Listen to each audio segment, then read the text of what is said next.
जी गुरु प्यारिओ वाहिगुरु जी का खालसा श्री वाहिगुरु जी की फतेह। अब गुरु प्यारिओ अज मैं थोड़ा जहा लग्या मैनू भी मेरा अज काम ठीक आ, थोड़ा मूड ठीक आ, काम भी नाल करी जांदा और नाल मैं तुहानूं अज तीजा पार्ट बना के दिना। गुरु प्यारे कई काले पैंदे भी इत्थे काम बड़ा बहुत ज़्यादा करना पैंदा क्योंकि मेरे मुंडे जे 16 साल दे हैं। मैं काम करने वाला कल्ला घर च न्याणियां दे फीसां भी भरनियां, लोन दियां पेमेंटां देनियां न्याणियां दियां ते काफ़ी खर्चा जिहड़ा आ जांदा हर एक जगह जिथे मर्जी रह लो। इत्थे बस सिस्टम ही सूत आ जां बिजनेस आ कोल ते ਉਹਦਾ ਵਧੀਆ ਸਮਾਂ ਉਹਦੇ 4 ਪੈਸੇ ਜ਼ਿਆਦਾ ਬਚ ਜਾਂਦੇ ਆ। ਜਿਹੜੇ ਵਿਚਾਰੇ ਜੌਬਾਂ ਕਰਦੇ ਉਹਨਾਂ ਦਾ ਤਾਂ ਬਹੁਤ ਔਖਾ ਹੀ ਆ, ਹੈਂਡ ਟੂ ਮਾਊਥ ਹੀ ਹੁੰਦਾ ਤੇ ਪਿੱਛਾ ਵੀ ਵੇਖਣਾ ਪੈਂਦਾ ਹੈ ਆਣ ਕੇ ਪਹਿਲਾਂ ਤੇ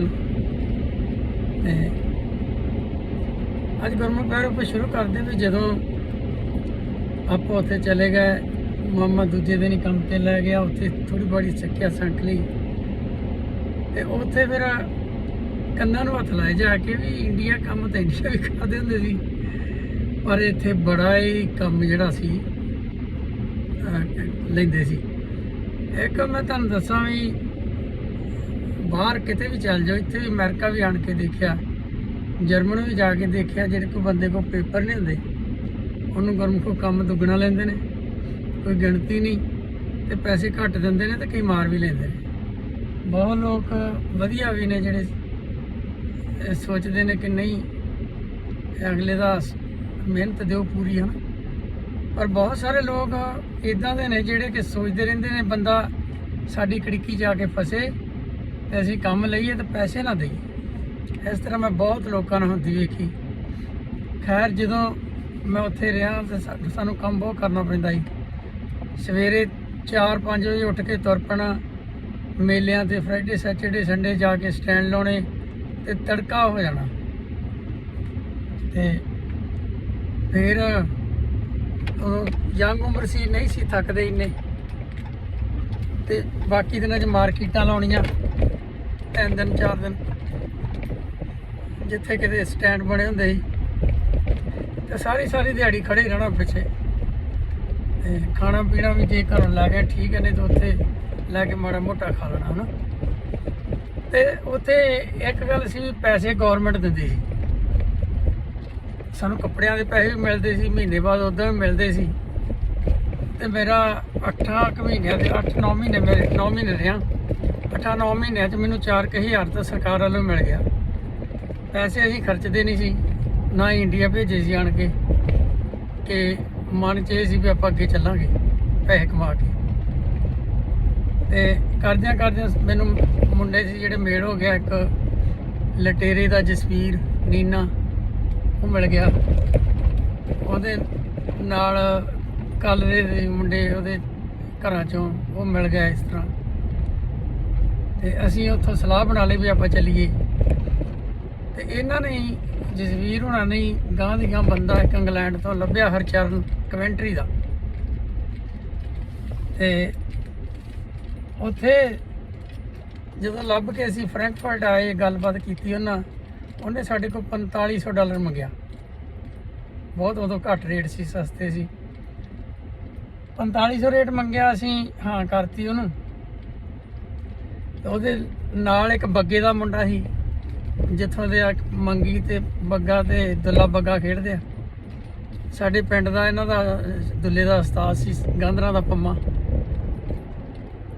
ਦੁੱਲੇ ਦਾ ਉਸਤਾਦ ਸੀ, ਉਹ ਜਿਹਦੀ ਡੈਥ ਹੋ ਗਈ। ਅੱਛਾ ਜੀ, ਅਸੀਂ ਉਹਨਾਂ ਗੱਲਬਾਤ ਕੀਤੀ, ਪਾਸਪੋਰਟ ਲਿਆ, ਅਸੀਂ ਬਲੀਵੀਆ ਦਾ ਵੀਜ਼ਾ ਲਿਆ, ਪੇਪਰ ਦਿਖਾਏ ਵੀ ਅਸੀਂ ਬਲੀਵੀਆ ਜਾਣਾ, ਪਾਸਪੋਰਟ ਨਹੀਂ ਸੀ ਦਿੰਦੇ ਉਹ।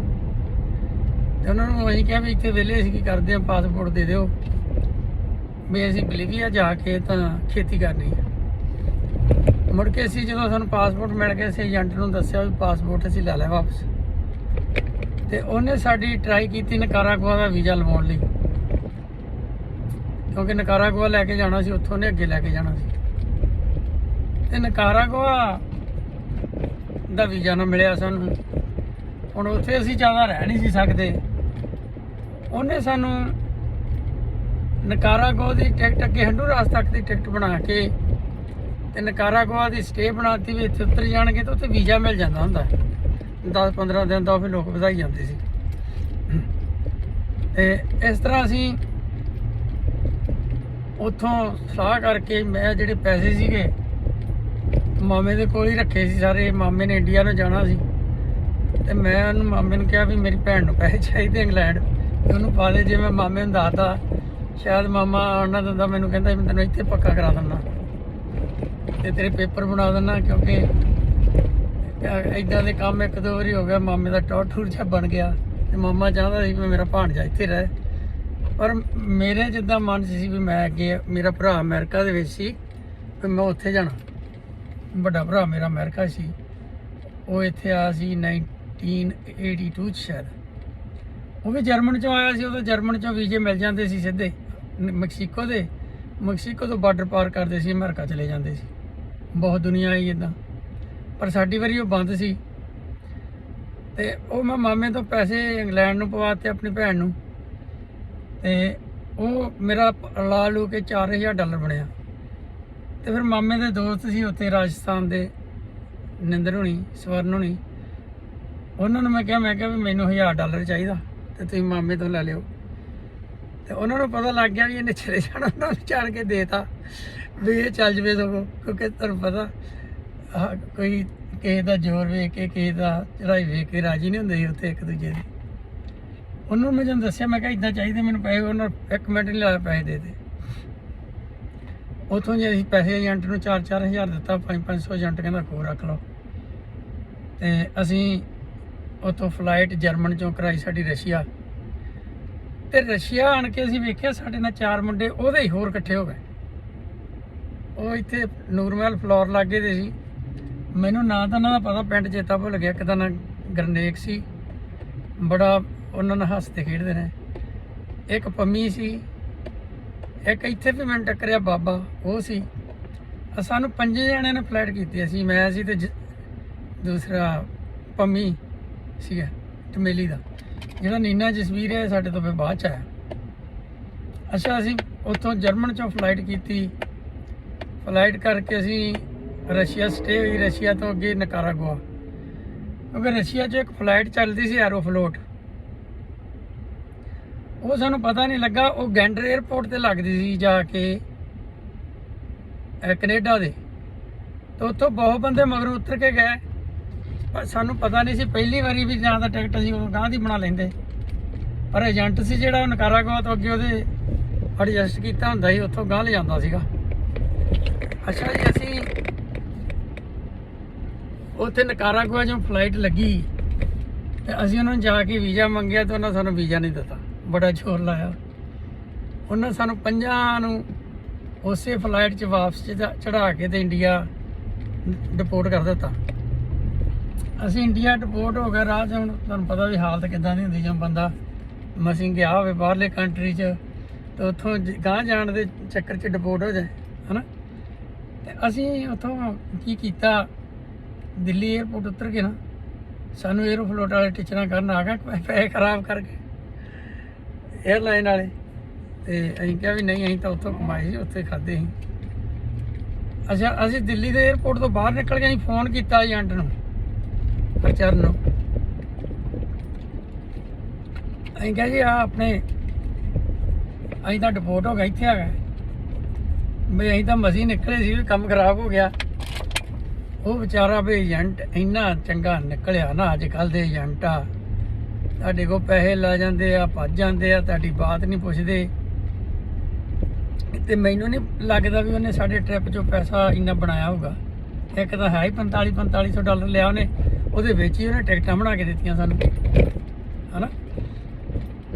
ਅਸੀਂ ਉਹਨੂੰ ਫੋਨ ਕੀਤਾ, ਉਹ ਕਹਿੰਦਾ ਉਹਦੇ ਵਿਚਾਰੇ ਦੇ ਦਿਲ 'ਚ ਆਇਆ, ਕਹਿੰਦਾ ਇੱਦਾਂ ਕਰੋ ਤੁਸੀਂ ਜਾਇਓ ਨਾ ਪਿੰਡ ਨੂੰ, ਤੁਸੀਂ ਕਹਿੰਦਾ ਦਿੱਲੀ ਕਮਰਾ ਲੈ ਕੇ ਮੈਨੂੰ ਫੋਨ ਨੰਬਰ ਦਿਓ ਉੱਥੋਂ ਦਾ।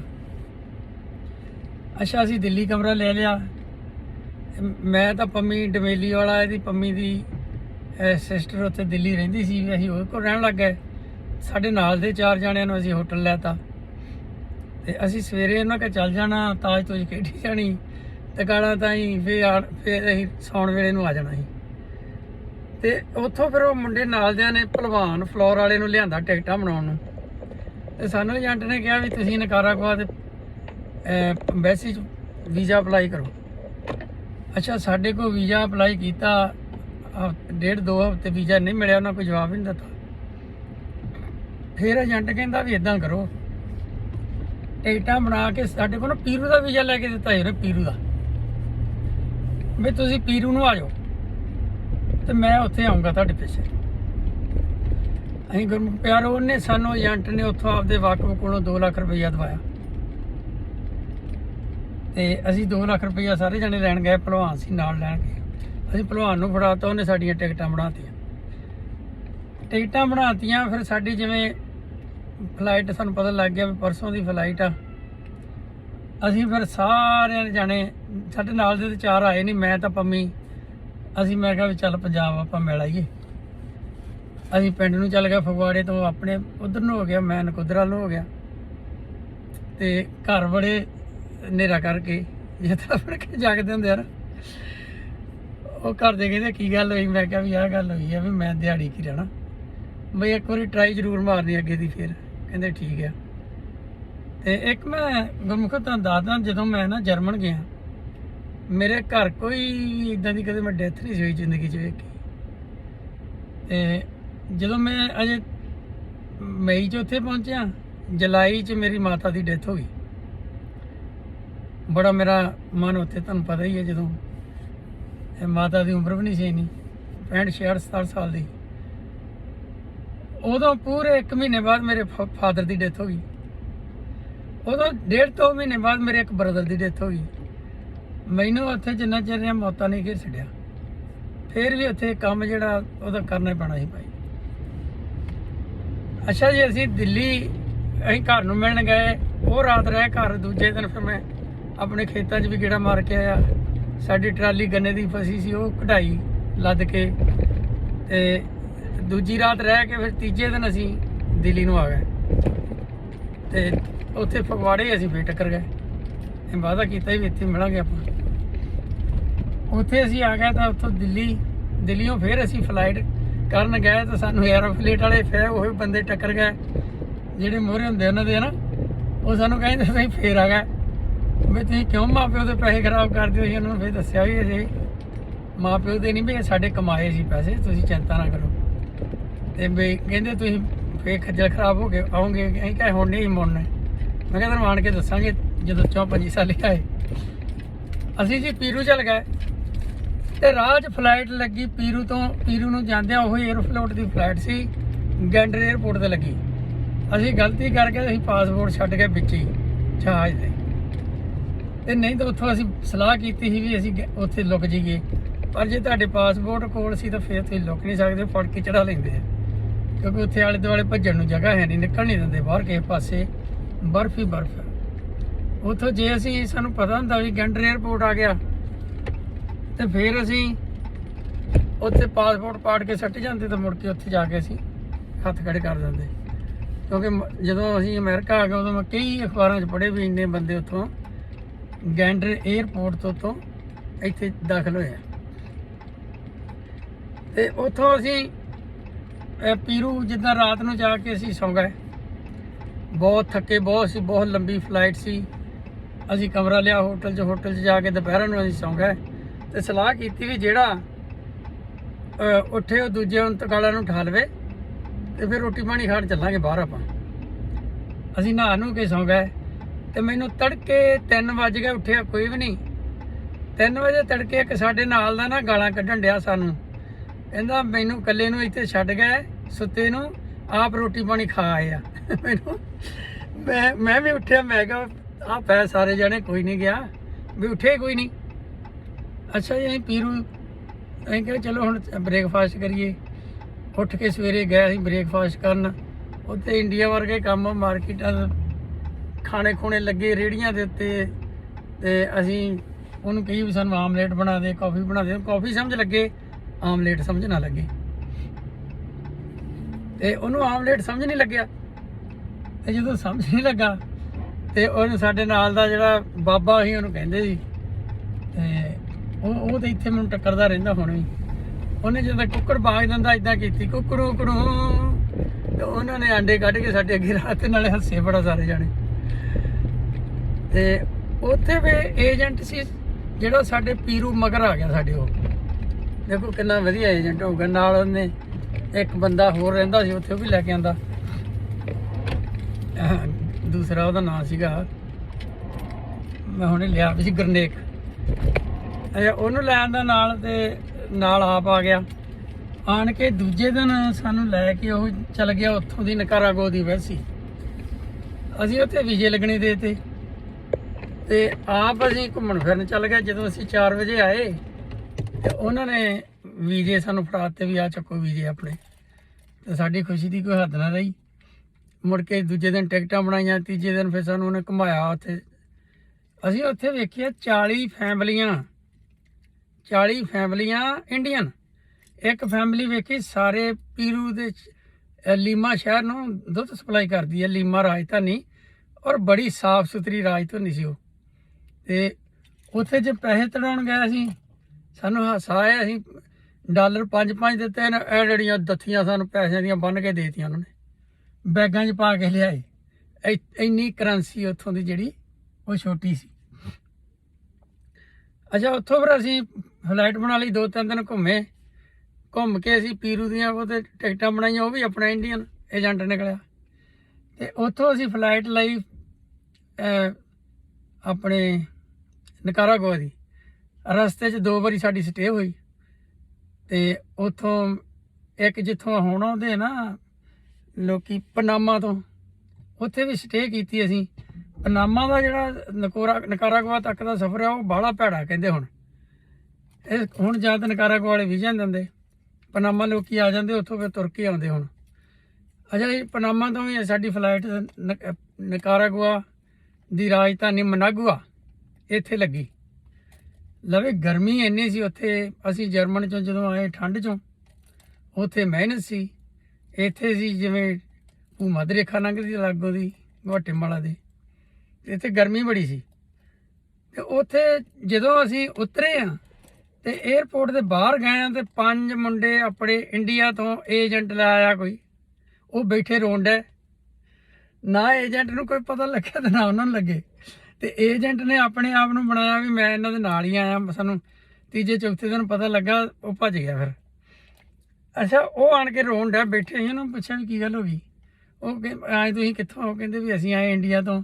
ਸਾਨੂੰ ਏਜੰਟ ਨੇ ਕਹਿੰਦੇ ਨਕਸ਼ੇ ਤੇ ਨਾ ਲਾ ਕੇ ਡੰਡਾ ਇਦਾਂ ਵਿਖਾਤਾ, ਆਹ ਨਿਕਾਰਾਗੁਆ, ਆਹ ਅਮਰੀਕਾ। ਤੇ ਕਹਿੰਦੇ ਹੁਣ ਸਾਨੂੰ ਪਤਾ ਨਹੀਂ ਵੀ ਅਸੀਂ ਜਾਣਾ ਕਿੱਧਰ ਜਾਈਏ। ਗੁਰਮੁਖ ਪਿਆਰਿਓ, ਐਵੇਂ ਨਹੀਂ ਕਿਸੇ ਨੂੰ ਚੜ੍ਹਾਉਣਾ ਚਾਹੀਦਾ ਨੌਲੇਜ ਤੋਂ ਬਿਨਾਂ, ਜਾਂ ਕੋਲ ਪੈਸੇ ਹੋਣ। ਤੇ ਆਣ ਕੇ ਅੱਜ ਕੱਲ੍ਹ ਤਾਂ ਆਪਾਂ ਪਤਾ ਰੈਸਟੋਰੈਂਟ ਲੈ ਲੈਂਦਾ ਅਗਲਾ, ਤੇ ਰਹਿ ਲੈਂਦਾ। ਉਦੋਂ ਇੱਦਾਂ ਦਾ ਵੀ ਉਹ ਮਸੀਂ ਅਸੀਂ ਚੁੱਪ ਕਰਾਏ।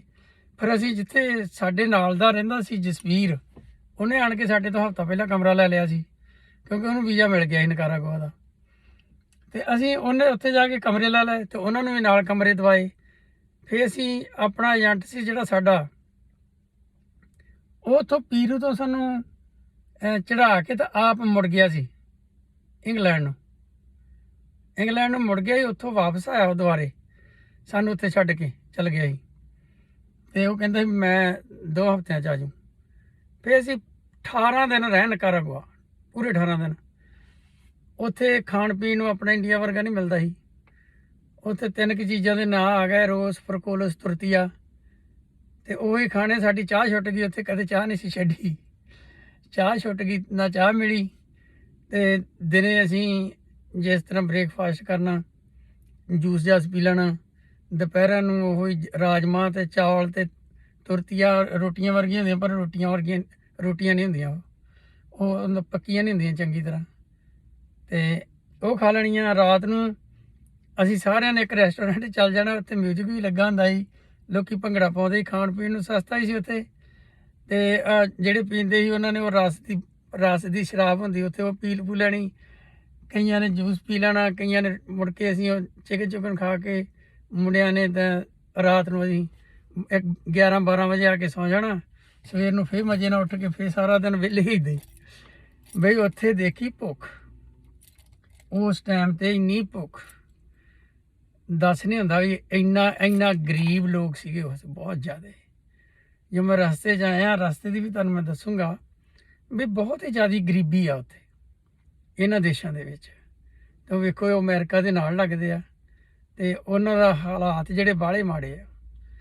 ਫਿਰ ਅਸੀਂ ਰਹੇ ਜੀ ਉੱਥੇ 18 ਦਿਨ, ਤੇ ਹਫ਼ਤਾ ਕੁ ਪਹਿਲਾਂ 18 ਦਿਨਾਂ ਤੋਂ ਇਹ ਵੀ ਆ ਗਿਆ ਸਾਡਾ ਏਜੰਟ। ਇਹ ਉੱਥੋਂ ਆਪਣਾ ਸਮਾਨ ਸਮੂਨ ਲਿਆਣ ਕੇ ਇਹਨੇ ਇੱਕ ਉੱਥੋਂ ਦਾ ਅੰਬੈਸਡਰ ਸੈੱਟ ਕੀਤਾ ਸੀ, ਉਹਦਾ ਨਾਮ ਮੈਨੂੰ ਭੁੱਲ ਗਿਆ, ਤੇ ਉਦੋਂ ਦੋਸਤ ਬਣਾਇਆ ਸੀ ਇਹਨੇ। ਇਹਨੇ ਕੀ ਕਰਦਾ ਸੀ ਪਤਾ ਨਹੀਂ ਕਿਹੜੇ ਤਰ੍ਹਾਂ, ਜਿਹੜਾ ਹੈਗਾ ਨਾ ਆਪਣੇ ਹੰਡੂਰਾਸ ਲਾਗੇ ਕੰਟਰੀ, ਉਹਦੇ ਵਿੱਚ ਦੀ ਜਾਣ ਦੇ ਪੇਪਰ ਬਣਾਉਂਦਾ ਸੀ। ਉਹ ਉੱਥੋਂ 2 ਸਿਪਾਹੀ ਸਾਡੇ ਨਾਲ ਜਾਂਦੇ ਸੀ, ਤੇ ਉਹ ਤੁਹਾਨੂੰ ਆਪਣਾ ਦੇਸ਼ ਲੰਘਾ ਕੇ ਮੁੜ ਜਾਂਦੇ ਸੀ। ਉੱਥੋਂ ਇਲੀਗਲ ਲੈ ਕੇ ਜਾਂਦਾ ਸੀ। ਉੱਥੋਂ ਆਇਆ ਸਾਡੇ ਨਾਲ, ਸਾਨੂੰ ਇੱਥੇ ਵੀ ਤੋਰੀ ਫਿਰਦਾ ਰਿਹਾ। ਅਸੀਂ ਸਮੁੰਦਰ ਵੀ ਘੁੰਮ ਆਏ, ਬੜਾ ਘੁੰਮਿਆ ਸੀ ਉੱਥੇ, ਨਿਕਾਰਾਗੁਆ ਵੀ। ਤੇ ਉਦੋਂ ਬਾਅਦ ਅਸੀਂ ਆਪ ਇਹ ਚੱਲ ਗਿਆ ਫਲਾਈਟ ਕਰਕੇ ਹੰਡੂਰਾਸ। ਸਾਨੂੰ ਜਿਹੜਾ ਅੰਬੈਸਡਰ ਸੀ ਉੱਥੋਂ ਦਾ, ਉਹਨੂੰ ਚੜਾ ਕੇ ਉਹਦੀ ਗੱਡੀ ਦੇ ਉੱਤੇ ਤੇ ਸਾਨੂੰ ਛੱਡ ਦਿੱਤਾ ਉਹਨੇ ਨਿਕਾਰਾਗੁਆ ਦੇ ਤੇ ਹੰਡੂਰਾਸ ਦੇ ਬਾਰਡਰ ਤੇ। ਉਹਨੂੰ ਨਹੀਂ ਪਤਾ ਵੀ ਅਸੀਂ ਗਾਂ ਅਮਰੀਕਾ ਨੂੰ ਜਾਣਾ। ਉਹਦੇ ਨਾਲ ਉਹਨੂੰ ਗਿਫਟ ਗੁਫਟ ਲਿਆ ਦਿੰਦਾ ਸੀ। ਉਹਦੇ ਨਾਲ ਸੈੱਟ ਬੈਟ ਇੰਨੀ ਕੁ ਕੀਤੀ ਸੀ ਵੀ ਉਹ ਬੰਦਿਆਂ ਨੂੰ ਲਿਜਾ ਕੇ ਤੇ ਉੱਥੇ ਛੱਡ ਜਾਂਦਾ ਸੀ। ਉਹਦੇ ਚਿੱਤ ਸੀ ਵੀ ਇਹ ਸੈਰ ਕਰਨ ਆਏ, ਘੁੰਮਣ ਫਿਰਨ। ਉਹਨੂੰ ਪਤਾ ਨਹੀਂ ਸੀ ਵੀ ਅੱਗੇ ਜਾਣ ਨੂੰ ਆਏ, ਕੰਮ ਕਾਰ ਲੱਭਦੇ ਫਿਰਦੇ ਆ। ਤੇ ਉਹਨੇ ਫਿਰ ਸਾਨੂੰ ਉੱਥੇ ਛੱਡਿਆ। ਉੱਥੇ ਜਦੋਂ ਗਏ ਤੇ ਸਾਨੂੰ ਪੁੱਛਣ ਤੁਸੀਂ ਕਿੱਧਰ ਆਏ ਆ, ਤੇ ਸਾਡੇ ਕੋਲ ਕੁਝ ਹੈ ਹੀ ਨਾ। ਸਾਨੂੰ ਏਜੰਟ ਕਹਿੰਦਾ ਸੀ ਵੀ ਮੈਂ ਆ ਜਾਊਂਗਾ, ਅੱਧਾ ਘੰਟਾ ਆਇਆ ਨਾ। ਅਸੀਂ ਬਹਿ ਗਏ, ਅਸੀਂ ਕਿਹਾ ਵੀ ਸਾਡਾ ਬੰਦਾ ਆਉਣਾ ਮੂਹਰਿਓਂ। ਉਹਨੂੰ ਉਡੀਕਣ ਲੱਗ ਗਏ। ਉੱਥੋਂ ਜਦੋਂ ਉਹ ਆਇਆ, ਉਹਨੇ ਹੱਥ ਹਿਲਾਇਆ ਸਾਨੂੰ, ਹਰਚਰਨ ਨੇ ਹੱਥ ਹਿਲਾ ਕੇ ਤੇ ਵੀ ਮੈਂ ਆ ਗਿਆ। ਸਾਡੇ ਵੀ ਮੂੰਹ ਖੜ ਗਏ। ਉੱਥੋਂ ਗੁਰਮੁਖ ਪਿਆਰਿਓ ਜਦੋਂ ਉਹਨਾਂ ਨੂੰ ਦਿਖਾਇਆ ਉਹਨੇ ਪੇਪਰ, ਤੇ ਉਹਨਾਂ ਸਾਨੂੰ ਸਾਰਿਆਂ ਨੂੰ, ਅਸੀਂ ਬੰਦੇ ਹੋ ਗਏ ਸੀ 9 ਕਿ 10 ਜਾਣੇ ਸੀ ਮੇਰਾ ਖਿਆਲ। ਇੰਡੀਆ ਵਾਲੇ ਵੀ ਆ ਗਏ ਸੀ। ਇੰਡੀਆ ਵਾਲਿਆਂ ਦੀ ਫਿਰ ਇਹਨਾਂ ਹਰਚਰਨ ਨਾਲ ਗੱਲ ਕਰਾਤੀ ਸੀ। ਉਹਨਾਂ ਦੇ ਬੰਦੇ, ਕੋਈ ਕਿਸੇ ਦਾ ਕੈਨੇਡਾ ਸੀ, ਕਿਸੇ ਦਾ ਅਮਰੀਕਾ, ਇਹਨਾਂ ਨੂੰ ਪੈਸੇ ਪਾਤੇ। ਉਹਦੇ 4 ਪੈਸੇ ਹੋਰ ਬਣ ਗਏ, ਠੀਕ ਹੈ ਨਾ। ਤੇ ਉਹਨੂੰ ਵੀ ਚੱਲ ਗੇੜਾ, ਉਹਨਾਂ ਦੇ ਨਾਲ ਗੇੜਾ ਉਹਦਾ ਬਣ ਗਿਆ। ਕੋਈ ਬੰਦੇ ਤਾਂ ਜਾਣੇ ਸੀ, ਪਹਿਲਾਂ ਤਾਂ ਅਸੀਂ 6 ਸੀ, 5, ਮੈਂ 10 11 ਜਾਣੇ ਸੀ ਹੋ ਗਏ। ਅੱਛਾ ਜੀ, ਉੱਥੋਂ ਜਦੋਂ ਹੰਡੂਰਾਸ ਦੀ ਜਿਹੜੀ ਪੋਸਟ ਆ, ਚੈੱਕ ਪੋਸਟ ਪਹਿਲਾਂ, ਬਾਅਦ 'ਚ ਜਿਹੜੀ ਚੈੱਕ ਪੋਸਟ ਜਿੱਥੋਂ ਖਤਮ ਹੋਣੇ ਆ ਤੇ ਅਗਲੀ ਇਮੀਗ੍ਰੇਸ਼ਨ ਸ਼ੁਰੂ ਹੋਣੀ ਆ, ਤੇ ਉੱਥੋਂ ਸਾਨੂੰ ਉਹਨਾਂ ਗਾਂਹ ਕੱਢ ਦਿੱਤਾ। ਹੁਣ ਜਿਹੜਾ ਵਿਚਲਾ ਏਰੀਆ, ਅਜੇ ਹੰਡੂਰਾਸ ਦੀ ਪੋਸਟ ਆਈ ਨਹੀਂ, ਬਹੁਤ ਦੂਰ ਆ। ਅਸੀਂ ਅਜੇ ਗੁਹਾਟੇਮਾਲਾ ਵਾਲੀ ਲੰਘੇ ਆ, ਸੌਰੀ ਹੰਡੂਰਾਸ ਵਾਲੀ। ਤੇ ਅੱਗੇ ਜਿਹੜੀ ਗੁਹਾਟੇਮਾਲਾ ਵਾਲੀ, ਉਹਦੀ ਪੋਸਟ ਦੂਰ ਆ। ਲੇਕਿਨ ਨਿਕਲਦਿਆਂ ਸਾਰ ਹੀ ਸਾਨੂੰ 2 ਮੁੰਡੇ ਟੱਕਰੇ। 2 ਮੁੰਡੇ ਟੱਕਰੇ, ਉਹਨੇ ਸਾਨੂੰ ਹੱਥ ਮਾਰਿਆ, ਕਹਿੰਦੇ ਇੱਧਰ ਆ ਜਾਓ। ਸਾਨੂੰ ਪਤਾ ਲੱਗ ਗਿਆ ਵੀ ਇਹ ਉਹਨੇ ਜਿਹੜਾ ਬੰਦਾ ਸਾਨੂੰ ਲੈ ਕੇ ਜਾਣਾ ਸੀ, ਉਹ ਵੀ ਸਾਨੂੰ ਉੱਥੇ ਟੱਕਰ ਗਿਆ। ਆਪਣੇ ਹੰਡੂਰਾਸ ਦੇ ਜਿੱਥੇ ਮੋਹਰੇ ਬੰਦੇ ਖੜੇ ਸੀ, ਉੱਥੋਂ ਛੱਡ ਕੇ ਅੱਗੇ ਲੈ ਦੇ ਜਾਣ ਨੂੰ। ਉਹ ਬਜ਼ੁਰਗ ਜਿਹਾ ਵੀ ਸਾਡੇ ਨਾਲ, ਜਿਹਨੇ ਪੱਕਾ ਅਮਰੀਕਾ ਤੱਕ ਜਿਹੜਾ ਆਇਆ, ਉਹਦੀ ਘਰ ਵਾਲੀ ਨਾਲ, ਉਹਦਾ ਇੱਕ ਨਿਆਣਾ ਨਾਲ, 3 ਜਣੇ। ਤੇ ਉਹ ਸਿੱਧੇ ਚੱਲ ਗਏ ਚੈੱਕ ਪੋਸਟ ਨੇ, ਕਿਉਂਕਿ ਉਹ ਤਾਂ ਉੱਧਰਲੇ ਬੰਦੇ ਸੀ, ਹੰਡੂਰਾਸ ਦਾ ਬੰਦਾ ਸੀ ਉਹ। ਉੱਥੋਂ ਉਹਨਾਂ ਨੂੰ ਆਉਣ ਜਾਣ ਖੁੱਲ੍ਹਾ ਆ। ਤੇ ਸਾਨੂੰ ਜਿਹੜੇ 2 ਮੁੰਡੇ ਸੀ ਲੈ ਕੇ ਨਾ, ਨਾਲ ਦੀ ਉਹ ਥੱਲੇ ਨੂੰ ਉਤਰ ਗਏ। ਆਏ ਹੋਏ ਗੁਰਮੁਖ ਪਿਆਰਿਓ, 1.5-2 ਕਿਲੋਮੀਟਰ ਸਫ਼ਰ ਥੱਲੇ ਨੂੰ ਕੀਤਾ। ਔਰ ਗਰਮੀ ਇੰਨੇ ਵੱਟ ਕੱਢਦੀ। ਮੈਂ ਤਾਂ ਛੇਤੀ ਕਰ ਰਿਹਾ ਵੀ ਵਿੱਚੋਂ ਇੱਕ ਨੇ ਨਾ ਕਮੈਂਟ ਕੀਤਾ ਵੀ ਭਾਈ ਛੇਤੀ ਕਰਕੇ ਕੰਮ ਨਿਬੇੜ, ਵੀ ਕਿਉਂ ਐਵੇਂ ਸਾਨੂੰ ਦੱਸੀ ਜਾਂਦਾ। ਜੇ ਨਾ ਕਹਿੰਦੇ ਸ਼ਾਇਦ ਇੱਦਾਂ ਦੇ ਹੋਰ ਵੀ ਕਮੈਂਟ ਆਏ ਤਾਂ ਮੈਂ ਤੁਹਾਨੂੰ ਵਧੀਆ ਤਰੀਕੇ ਦੇ ਨਾਲ ਦੱਸ ਸਕਦਾ, ਬਰੀਕ ਕਰਕੇ, ਕਿਉਂਕਿ ਜਿਹੜਾ ਆਉਂਦਾ ਫਿਰ ਉਹਨੂੰ ਆਪਣਾ ਚੰਗੀ ਤਰ੍ਹਾਂ ਮਿਲ ਜਾਂਦਾ। ਤੇ ਉੱਥੋਂ ਜਦੋਂ 1.5-2 ਕਿਲੋਮੀਟਰ ਅਸੀਂ ਥੱਲੇ ਨੂੰ ਉਤਰੇ, ਇੰਨੀ ਗਰਮੀ। ਤੇ ਅਸੀਂ ਤਾਂ ਇਹ ਜਰਮਨ 'ਚੋਂ ਥੋੜ੍ਹਾ ਬੜਾ ਟ੍ਰੇਨਡ ਸੀ ਨਾ, ਜਿਹੜੇ ਇੰਡੀਆ ਤੋਂ ਮੁੰਡੇ ਆਏ ਸੀ ਉਹ ਰੋਣ ਲੱਗ ਪਏ ਵੀ ਇਹ ਕਿੱਥੇ ਫਸ ਗਏ। ਉੱਥੇ ਲਿਜਾ ਕੇ ਥੱਲੇ ਬਿਠਾਤੇ, ਨਾ ਪਾਣੀ ਨਾ ਧਾਣੀ। ਥੱਲੇ ਉੱਥੋਂ ਦੀ ਪਾਣੀ ਮਾੜਾ ਮਾੜਾ ਵਗੇ, ਤੇ ਜੇ ਉੱਥੇ ਕਿਤੇ ਜੇ ਮੀਂਹ ਆ ਵੀ ਜਾਂਦਾ ਹੋਵੇ ਤਾਂ ਉੱਥੇ ਤਾਂ ਡੁੱਬ ਜਾਂਦਾ ਬੰਦਾ, ਨਿਕਲ ਸਕਦਾ ਹੀ ਨਹੀਂ। ਅੱਛਾ, ਅਸੀਂ ਉੱਥੇ ਰੇਤਾਂ 'ਚ ਬਹਿ ਕੇ ਜਾ ਕੇ ਸਾਹ ਲੈਣ ਲੱਗ ਗਏ। ਤੇ ਇਹ ਇਹਨਾਂ ਵਿਚਾਰਿਆਂ ਨੂੰ ਚੁੱਪ ਕਰਾਇਆ। ਇੱਕ ਕਹਿੰਦਾ ਜੀ ਉਹ ਮੇਰਾ ਖਿਆਲ ਹਰਿਆਣੇ ਜੱਟਾਂ ਦਾ ਕਿ ਪਤਾ ਨਹੀਂ ਪਧਿਆਣੇ ਦਾ, ਇੱਥੋਂ ਕਦਾ ਸੀਗਾ ਉਹ ਮੁੰਡਾ। ਉਹ ਕਹਿੰਦਾ ਯਾਰ ਅਸੀਂ ਤਾਂ ਇੰਡੀਆ ਬੜੇ ਸੌਖੇ ਸੀ, ਮੇਰਾ ਤਾਂ ਨਵਾਂ ਵਿਆਹ ਹੋਇਆ ਸੀ, ਅਸੀਂ ਤਾਂ ਇੱਕ ਬੋਤਲ ਲਿਆਈ ਦੀ ਸੀ, ਪਾਈਆ ਪਾਪਾ ਪੀ ਲੈਂਦਾ ਸੀ, ਪਾਈਆ ਬਾਬਾ ਬਾਕੀ ਮੈਂ ਪੀ ਲੈਂਦਾ ਸੀ। ਉਹ ਇਦਾਂ ਦੀਆਂ ਗੱਲਾਂ ਕਰਨ ਲੱਗ ਗਿਆ ਤੇ ਨਾਲੇ ਵਿਚਾਰਾ ਰੋਈ ਜਾਵੇ, ਦੂਜੇ ਵੀ ਘਬਰਾ ਗਏ। ਫਿਰ ਅਸੀਂ ਉਹਨਾਂ ਨੂੰ ਸਮਝਾਇਆ ਵੀ ਵੇਖੋ ਅਸੀਂ ਜਰਮਨ 'ਚੋਂ ਆਏ ਹਾਂ, ਹੁਣ ਆਪਾਂ ਅੱਗੇ ਜਾਣ ਲਈ ਆਏ ਹਾਂ ਨਾ, ਹੁਣ ਰੋਣਾ ਨਹੀਂ, ਹੁਣ ਤਕੜੇ ਹੋ ਜਾਓ ਵੀ ਵੇਖੀ ਜਾਓ, ਖਾਂਦੇ ਪੀਂਦੇ ਪਹੁੰਚ ਚੱਲ ਜਾਂਗੇ ਆਪਾਂ। ਅੱਛਾ, ਉੱਥੇ ਤਾਂ ਪੌਣਾ ਘੰਟਾ ਸਾਹ ਲੈ ਕੇ ਫਿਰ ਉਹ ਤਾਂ ਨੂੰ ਚੜਾਈ ਓਏ ਮੇਰੇ ਰੱਬਾ, ਥੱਲੇ ਨੂੰ ਤਾਂ ਰੇੜ ਸੀ, ਉੱਪਰ ਨੂੰ ਹੁਣ ਚੜਾਈ, ਉਨੀ ਚੜਾਈ ਤਾਂ ਨੂੰ। ਉਹ ਜੰਗਲ 'ਚ ਹੋਰ ਹੀ ਤਰ੍ਹਾਂ ਦਾ ਸੁੱਕਾ ਜਿਹਾ ਏਰੀਆ, ਸਾਡੇ ਪੱਟ ਫੁੱਲ ਗਏ, ਲੱਤਾਂ ਫੁੱਲ ਗਈਆਂ, ਬੁਰਾ ਸਾਡਾ ਹਾਲ। ਪਾਣੀ ਸਾਨੂੰ ਮਿਲਿਆ ਨਹੀਂ, ਸਾਨੂੰ ਉਹਨਾਂ ਦੱਸਿਆ ਵੀ ਨਹੀਂ ਵੀ ਪਾਣੀ ਨਾਲ ਲੈ ਜਾਓ। ਇੰਨੀ ਧਿਆ ਲੱਗੀ, ਅਸੀਂ ਬੋਂਦਲੇ ਮਸੀਂ ਜਾ ਕੇ ਰੋਡ ਤੇ ਖੜੇ। ਰੋਡ ਤੇ ਜਾ ਕੇ ਖੜਨ ਦੀ ਢੇਰ ਇੱਕ ਗੱਡੀ ਨੂੰ ਉਹਨੇ ਹੱਥ ਦਿੱਤਾ, ਜਿੱਦਾਂ ਆਪਣੇ ਨਾ ਮੈਟਾਡੋਰਾਂ ਹੀ ਸਮਝ ਲਓ, ਤੇ ਉਹਦੇ ਵਿੱਚ ਹੋਰ ਵੀ ਸਵਾਰੀਆਂ ਸੀ, ਵਿੱਚ ਹੀ ਸਾਨੂੰ ਬਿਠਾਤਾ ਉਹਨਾਂ ਨੇ। ਬਿਠਾ ਕੇ ਮੇਰਾ ਹਾਲ 20-25 ਮਿੰਟ ਦਾ ਸਫ਼ਰ ਕਰਕੇ ਸਾਨੂੰ ਇੱਕ ਹੋਟਲ ਦੇ ਮੂਹਰੇ ਲਾਤਾ। ਹੋਟਲ ਵੀ ਇਦਾਂ ਦੇ ਨਹੀਂ ਜਿੱਦਾਂ ਦੇ ਅੱਜ ਕੱਲ੍ਹ ਨਾ, ਉਹਦੇ ਪਿੱਛੇ ਕਮਰੇ ਬਣੇ ਸੀ, ਮੇਰਾ ਹਾਲ 20 ਕਮਰੇ ਹੋਣਗੇ, ਤੇ ਮੂਹਰੇ ਖਾਣ ਪੀਣ ਵੀ ਸੀ ਉਹਨਾਂ ਦੇ। ਤੇ ਫਿਰ ਸਾਨੂੰ ਉਹ ਮੁੰਡੇ ਦਾ ਭੇਤ ਆ ਗਿਆ ਵੀ ਇਹ ਦਾਰੂ ਦੂਰੂ ਪੀਣ ਵਾਲਾ ਵਿਚਾਰਾ, ਵੀ ਇਹਨੂੰ ਦਾਰੂ ਪਿਆਓ। ਉੱਥੇ ਫਿਰ ਇੱਕ ਮੁੰਡੇ ਲੋਧੀ ਹੋਣੀ ਸੀ, ਨਕਾਰਾ ਕੋਆ ਹੋਰ ਵੀ ਆਣ ਕੇ ਟੱਕਰ ਗਿਆ। ਸੱਚ ਲੋਧੀ ਹੁੰਦਾ ਸੀ, ਇੱਕ ਲੋਧੀ ਦਾ ਭਰਾ ਸੀਗਾ ਤੇ ਇੱਕ ਨੰਜੂ ਸੀ, ਜਾਣੀ ਕਿ ਕਾਫੀ ਅਸੀਂ ਮੇਰਾ ਖਿਆਲ ਉੱਥੋਂ ਮੁੰਡੇ 15-18 ਹੋ ਗਏ। ਅਸੀਂ ਹੋਟਲ 'ਚ ਜਾ ਕੇ ਰਹੇ, ਫਿਰ ਉੱਥੋਂ ਉਹਨੂੰ ਲੱਭ ਕੇ ਸ਼ਰਾਬ ਪਿਆਈ, ਉਸੇ ਹੋਟਲ 'ਚ ਅਸੀਂ ਫਿਰ ਰਾਤ ਰਹੇ ਤੇ ਉਸੇ ਫਿਰ ਵਿਚਾਰਾਂ ਕੀਤੀਆਂ। ਜਿਹੜਾ ਬਜ਼ੁਰਗ ਸੀ ਸਾਡੇ ਨਾਲ ਫਿਰ ਹੋਟਲ 'ਚ ਆ ਗਿਆ ਤੇ ਉਹਨੇ ਦੱਸਿਆ ਮੈਂ ਧੁਰ ਤੱਕ ਤੁਹਾਡੇ ਨਾਲ ਜਾਣਾ ਅੱਗੇ। ਤੇ ਵੇਖੋ ਵੀ ਇਹਨਾਂ ਦਾ ਕਿੰਨਾ ਸਿਸਟਮ ਕੀਤਾ ਹੁੰਦਾ। ਅਸੀਂ ਅਜੇ ਨਿਕਲੇ ਮਗਰੋਂ ਆ ਪੋਸਟ ਤੋਂ, ਮੋਹਰੇ ਮੁੰਡੇ ਸਾਡੇ ਖੜੇ, ਉੱਥੋਂ ਅਜੇ ਸਾਨੂੰ ਛੱਡ ਕੇ ਆਏ ਆ ਉਹ, ਉਦੋਂ ਅਗਲੇ ਮੁੰਡੇ ਹੋਰ ਖੜੇ, ਉਹਨਾਂ ਨੇ ਸਾਨੂੰ ਗੱਡੀ 'ਚ ਬਿਠਾ ਕੇ ਉੱਥੇ ਪਹੁੰਚਾ ਤਾ। ਹੁਣ ਗਾਂਹ ਵੀ ਇੱਦਾਂ ਤੁਹਾਨੂੰ ਮੈਂ ਹੁਣ ਸਮਾਨ ਲੈਣਾ ਭਾਈ, ਨਾਲੇ ਇੰਨਾ ਚਿਰ ਕੋਈ ਸੁਣਦਾ ਨਹੀਂ ਹੈ, 27 ਮਿੰਟ ਤਾਂ ਹੋ ਗਿਆ ਸਮਾਨ ਚੱਕਣਾ ਸਟੋਰ ਦਾ। ਤੇ ਮੈਂ ਕੋਸ਼ਿਸ਼ ਕਰੂੰਗਾ ਵੀ ਜੇ ਹੁਣ ਇੱਕ ਜਾਂਦਿਆਂ ਪੈ ਜਾਏ ਸਮਾਨ ਛੱਡ ਕੇ ਦੂਜੇ ਸਟੋਰ ਨੂੰ ਜਾਂਦਿਆਂ, ਤੇ ਇੱਕ ਕੱਲ੍ਹ ਨੂੰ ਪਾ ਕੇ ਆਪਾਂ ਕੰਮ ਨਿਬੇੜਾਂਗੇ। ਤੁਸੀਂ ਛੇਤੀ ਸੁਣ ਲਿਓ ਜੀ। ਓਕੇ ਜੀ, ਗਲਤੀਆਂ ਮਾਫ ਕਰਿਓ। ਇਹ ਤਾਂ ਮੈਂ ਪਾ ਰਿਹਾ ਗੁਰਮੁਖੋ ਵੀ ਕਿਸੇ ਨੇ ਆਉਣਾ ਹੋਵੇ ਤਾਂ ਘਬਰਾਈ ਦਾ ਨਹੀਂ, ਉੱਥੇ ਆਪਣਾ ਹੌਸਲਾ ਡਿਟਰਮੀਨੇਸ਼ਨ ਪੱਕਾ ਰੱਖੀਦਾ। ਅੱਜ ਕੱਲ੍ਹ ਤਾਂ ਫੋਨ ਆ ਤੁਹਾਡੇ ਕੋਲ, ਫੋਨ ਕਰਕੇ ਕਿਸੇ ਨੂੰ ਪੁੱਛ ਲਓ ਸਕਦੇ, ਕੋਈ ਦੱਸ ਸਕਦਾ। ਉਦੋਂ ਭਾਈ ਫੋਨ ਹੈ ਨਹੀਂ ਸੀ, ਠੀਕ ਹੈ ਨਾ। ਫੋਨ ਤਾਂ ਆ ਕੇ ਸਾਨੂੰ 92-93 ਦੇ ਵਿੱਚ ਮੈਂ ਟਾਂਡੀ ਫੋਨ ਲਿਆ ਸੀ, ਜੋ ਵੱਡੇ ਵੱਡੇ ਫੋਨ ਚੱਲੇ ਸੀ, ਕਿਉਂਕਿ ਮੈਂ ਡਿਲੀਵਰੀ ਕਰਦਾ ਸੀ ਸਮਾਨ ਆਪਣਾ ਲਿਆਉਣਾ ਐਲੇ ਤੋਂ ਤੇ ਇੱਥੇ ਡਿਲੀਵਰ ਕਰਨਾ ਛੋਟੇ ਸਟੋਰਾਂ ਤੇ। ਇੱਥੇ ਆਣ ਕੇ ਭਰਾ ਸਾਰਿਆ ਕੁਛ ਕਰਨਾ ਪੈਂਦਾ ਤੇ ਤਾਂ ਹੀ ਬੰਦਾ ਕਾਮਯਾਬ ਹੁੰਦਾ। ਇਹ ਕੰਮ ਆਪਾਂ ਇੰਡੀਆ ਛੱਡ ਦਿੱਤੇ ਆ, ਆਪਾਂ ਕਰਕੇ ਰਾਜੀ ਨਹੀਂ, ਠੀਕ ਹੈ ਨਾ। ਇੱਥੇ ਤਾਂ ਭਾਂਡੇ ਵੀ ਮਾਂਜਣੇ ਪੈ ਜਾਣ, ਉਹ ਵੀ ਨਹੀਂ ਕੋਈ ਨਾ ਕਰਦਾ। ਖੇਤੀ ਕਰਨੀ ਪੈ ਜਾਏ, ਕੋਈ ਨਹੀਂ ਨਾ ਕਰਦਾ। ਇੱਥੇ ਤਾਂ ਜੁੱਤੀਆਂ ਸਾਫ਼ ਕਰਦਾ ਕੰਮ ਮਿਲ ਜੇ, ਕੋਈ ਨਾ ਨਹੀਂ ਕਰਦਾ। ਮੈਂ ਇੱਥੇ ਜਿੱਥੇ ਕੰਮ ਕੀਤਾ ਨਾ ਆਣ ਕੇ, ਉਹਦੇ ਨਾਲ ਪਾਰਕਿੰਗ ਲਾਟ ਹੁੰਦੀ ਸੀ ਤੇ 2-3 ਗੱਡੀਆਂ ਦੀ। ਮੈਂ ਆਪਣਾ 7-11 ਦਾ ਤਾਂ ਕਰਨਾ ਪੈਣਾ ਸੀ, ਮੈਂ ਉਹ ਵੀ ਨਾਲ 3 ਕਰ ਦੇਣਾ ਤੇ ਉਹਨਾਂ ਨੂੰ $60 ਦੇਣੇ ਮਹੀਨੇ ਦੇ, ਤੇ ਮੈਨੂੰ ਉਹ ਹੀ ਐਨ ਵਧੀਆ ਲੱਗਦੇ ਹੁੰਦੇ ਸੀ, ਮੇਰਾ ਤੇਲ ਪਾਣੀ ਦਾ ਸਰ ਜਾਂਦਾ ਸੀ, ਠੀਕ ਹੈ ਨਾ। ਤੇ ਪਰ ਅੱਜ ਕੱਲ੍ਹ ਮੁੰਡੇ ਆਉਂਦੇ ਆ, ਪੈਸੇ ਲਵਾਉਂਦੇ ਘਰਦਿਆਂ ਦੇ, ਤੇ ਪਰਵਾਹ ਨਹੀਂ ਕਰਦੇ ਵੀ ਪੈਸੇ ਲੱਗੇ ਉਹਨਾਂ ਦੇ ਪਿੱਛੇ। ਆਪਣਾ ਬ੍ਰਾਂਡ ਇੱਥੇ ਪਾਈ ਜਾਂਦੇ ਆ ਤੇ ਆਪਣੀ ਦਾਰੂ ਦੂਰੂ ਵੀ ਮਹਿੰਗੀਆਂ ਲੈ ਕੇ ਪੀ ਜਾਂਦੇ ਆ, ਤੇ ਘਰ ਦਾ ਭੋਰਾ ਫਿਕਰ ਨਹੀਂ ਕਰਦੇ। ਮੈਂ ਉਹਨਾਂ ਨੂੰ ਕਹਿਣਾ ਚਾਹੁੰਦਾ ਭਾਈ, ਜਿਨ੍ਹਾਂ ਨੇ ਤੁਹਾਨੂੰ ਲਾ ਕੇ ਭੇਜਿਆ ਨਾ, ਉਹਨਾਂ ਨੇ ਤੁਹਾਡੇ ਤੇ ਬੜੀਆਂ ਆਸਾਂ ਲਾਈਆਂ, ਤੇ ਤੁਸੀਂ ਆਣ ਕੇ ਜਿਹੜੀ ਐਸ਼ ਫਨ ਕਰਨੀ ਇਹ ਉਦੋਂ ਕਰ ਲਿਓ ਉਹ ਜਾਂ 2-3 ਸਾਲ ਲਾ ਕੇ ਪੈਰ ਬੰਨ ਲਓ ਆਪਣੇ। ਇਹ ਮੌਕਾ ਹੁੰਦਾ, ਜਾਂ ਪਹਿਲਾਂ ਐਸ਼ ਕਰ ਲਈ ਤੇ ਮਗਰੋਂ ਸਾਰੀ ਉਮਰ ਉਹ ਉੱਦਾਂ ਹੀ ਰਹਿਣਾ ਹੋਵੇ, ਕੋਈ ਗੱਲ ਨਹੀਂ ਸੁਤ ਆਉਂਦੀ। ਤੇ ਜਾਂ ਆਣ ਕੇ ਆਪਣੇ ਪਹਿਲਾਂ ਪੈਰ ਬੰਨ ਲਓ, ਪੈਰ ਬੰਨ ਕੇ ਜੋ ਮਰਜ਼ੀ ਕਰੀ ਜਾਇਆ ਜੇ, ਠੀਕ ਹੈ ਨਾ। ਤੇ ਆਪਣੀ ਪਿੱਛੇ ਵੀ ਹੈਲਪ ਕਰੋ, ਪੈਰ ਵੀ ਬੰਨੋ, ਕਿਉਂਕਿ ਪਿਛਲਿਆਂ ਜਿੰਨਾ ਘੱਲਿਆ ਉਹਨਾਂ ਨੇ ਤੁਹਾਡੇ ਤੇ ਬਹੁਤ ਜ਼ਿਆਦਾ ਆਸ ਲਾਈ ਹੁੰਦੀ ਹੈ। ਤੇ ਮਹਾਰਾਜ ਕਰੇ ਤੁਸੀਂ ਜਿਹੜਾ ਮੈਂ ਤੁਹਾਨੂੰ ਦੱਸਿਆ ਗੈਂਡਰੀ ਏਅਰਪੋਰਟ 'ਤੇ ਅਜੇ ਫਲਾਈਟਾਂ ਜਾਂਦੀਆਂ, ਕਿਸੇ ਪਤਾ ਕਰਕੇ ਬਣਾ ਕੇ ਤੁਸੀਂ ਉੱਥੇ ਵੀ ਜਾ ਸਕਦੇ ਹੋ।